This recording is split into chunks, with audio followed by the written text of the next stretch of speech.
I grew up in the south of Sweden, and I remember one instance very clearly when I was asked to do the dishes after a meal and I didn't want to do it, and I said, why? Why can't my brother do it? And I got the answer, because he's a boy and you're a girl. I thought that was such a stupid answer, so I said, oh no, and then I was very upset. And it ended up that my brother did the dishes because he supported me. He couldn't understand either what the difference was.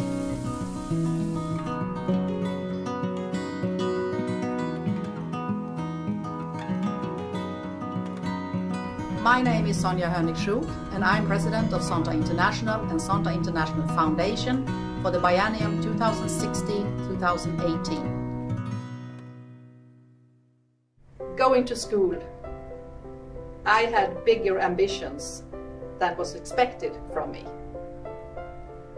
and I kept to them, so I could do what I wanted to do. Zonta will continue its educational scholarship and award programs to empower women in aerospace science and engineering, business, and public service with the Amelia Earhart Fellowship, the Jane M. Klossman Women in Business Scholarship, and the Young Women in Public Affairs Award.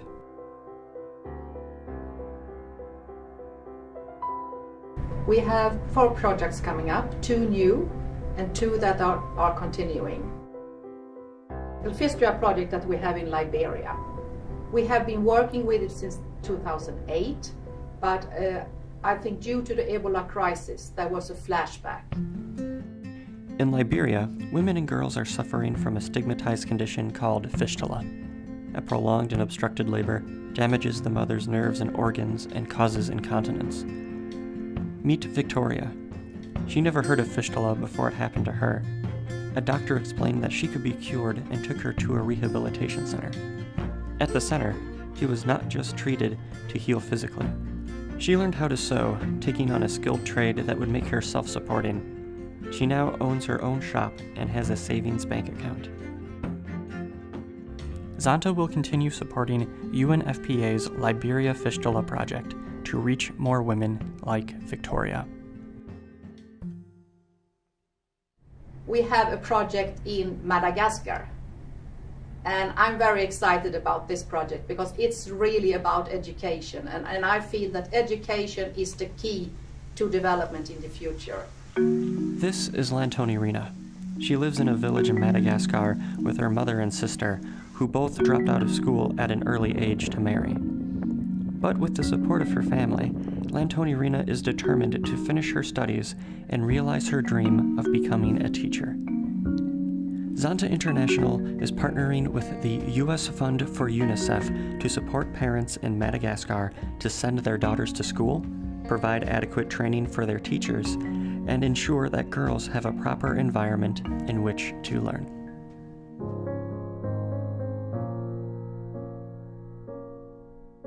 Human trafficking is something that is known all over the world today. And everyone understands that this is something that we cannot accept as Zontians. Nepal has been a country of origin for labor migration and human trafficking for years. However, after the 2015 earthquakes, women in Nepal now face a heightened risk of trafficking. With the government of Nepal committed to combating trafficking, UN Women is implementing a legislative and policy framework to address the connection between migration and trafficking, while equipping women at risk with livelihood skills, opportunities for economic empowerment, and psychosocial counseling. Zonta will support UN Women in the fight against human trafficking and unsafe migration. The Nishir project we have had for 2 years. It's one of the heart issues for me. When Shafetau was 3, her parents died and she went to live with her uncle. When she is 14 years old, her uncle decides it's time for her to get married. But Shafetau refuses. Her uncle beats her and kicks her out of her home. With no place to go, Shafetau seeks refuge in a poor neighborhood on the outskirts of the city. but she has no regrets. She is attending school and becoming financially independent. Zonta is continuing partnership with UNFPA to delay early marriages in Niger and to give girls the ability to become educated and independent to make their own decisions.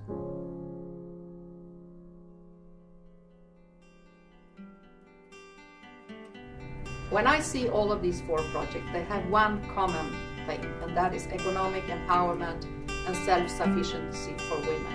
And we are doing this self-sufficiency through education, to fighting against violence against women, and also through health, improving women's health.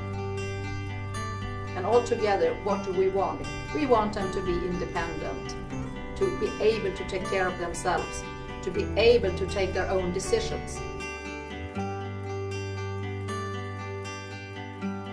When we are saying that we are empowering women worldwide through service and advocacy, for me it's not only to empower the women that benefits from our service projects and from our advocacy actions, it's also to empower ourselves. And I would like all our members in the clubs all over the world, when they go home from a Zonta meeting, they shall really feel empowered for what we are doing all together.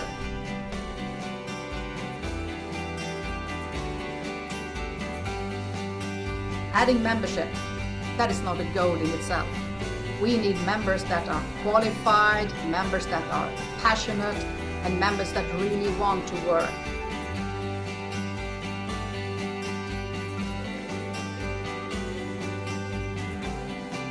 Adding new members gives us means to accomplish our other goals that we have set up for the biennium. They are means to meet all the challenges that will come and all the challenges that are waiting for women outside in the world.